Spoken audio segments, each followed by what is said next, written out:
Liverpool berjaya melangkah ke pusingan keempat Emirates FA Cup selepas membelasah Barnsley 4-1 di Anfield pada malam Isnin. Keputusan nampak selesa, tapi jalan cerita dia, jantung boleh tercabut juga. Jaringan kemas daripada Dominic Szoboszlai dan Jeremy Frimpong beri kelebihan 2 gol kepada pasukan Arne Slot pada separuh masa pertama. Tapi macam biasa, bila dah selesa sangat, ada pula episod nak jadi Ronaldinho kejap. Szoboszlai buat satu kesilapan mahal sebelum berehat dan kesilapan itu terus dihukum oleh Adam Phillips, membuatkan Barnsley kembali hidup dalam perlawanan ini. Mujur di hujung permainan, pemain gantian Florian Wirtz dan Hugo Ekitike muncul sebagai penyelamat untuk sahkan kemenangan dan aturkan pertemuan menentang Brighton bulan Februari nanti. Lineup Liverpool pula menyaksikan 6 perubahan dalam kesebelasan utama. Wataru Endo dan Ekitike kembali duduk di bangku simpanan lepas pulih kecederaan, bagi Slot lebih banyak option. Liverpool turun dengan Georgi Mamardashvili di gawang, Joe Gomez, Virgil van Dijk, Szoboszlai, Alexis McAllister, Federico Chiesa, Curtis Jones, Cody Gakpo, Andy Robertson, Frimpong dan pemain muda Rio Ngumoha. Bangku simpanan pula penuh stok mahal macam troli Shopee masa sales 12-12. Separuh masa pertama, Liverpool hampir kena kejutan seawal 30 saat. Phillips hantar crossing cantik dari kanan, Davis Keller dan tanduk padu dan bola dah buat Mamardashvili terdiam. Tapi nasib baik bola singgah tiang. Kalau masuk, satu stadium boleh senyap terus. Barnsley terus berani menyerang. Joe Gomez hilang bola di tengah dan Nathaniel Ogbeta hampir menjaringkan gol dari sudut sempit. Nasib baik tersasar. Liverpool pun dah macam ni FA Cup ke Final Champions League ni.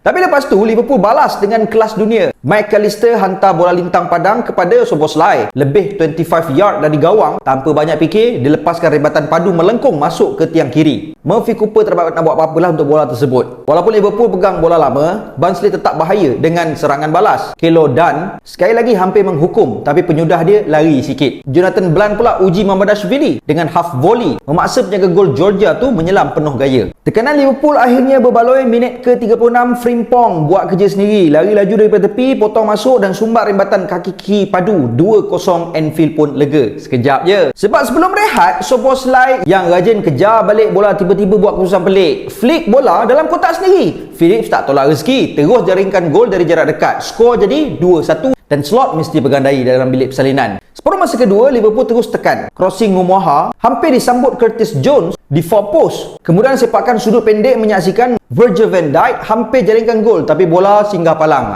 Palang pun dah jadi man of the match dah masa ni. Slot pun masukkan bala bantuan Ekitike, Ibrahim Konate dan Wirtz. Bangku Barnsley pula panas bila mereka tuntut penalti, mendakwa Szoboszlai jatuhkan Riyaz Cleary, tapi ulang tayang sahkan bola kena dulu. Nasib baik VAR tak buat drama. Van Dijk sekali lagi hampir menjaringkan gol hasil hantaran lembut Gakpo, tapi bola lalu tepi jaring. Di hujung satu lagi, Szoboszlai pula jadi hero kejap dengan clearance atas garisan gol, seolah-olah nak tebus dosa separuh masa pertama tadi. Akhirnya 6 minit sebelum tamat, Wirtz tak buat silap, kombinasi cantik dengan Ekitike dan dia lencongkan bola masuk depan kop. Stadium pun boleh tarik nafas lega. Masa kecederaan, duo yang sama bergabung lagi. Kali ini Ekitike pula yang tulis nama atas scoreboard, menutup malam FA Cup dengan kemenangan 4-1 dan Liverpool sah menempah slot pusingan keempat menentang Brighton.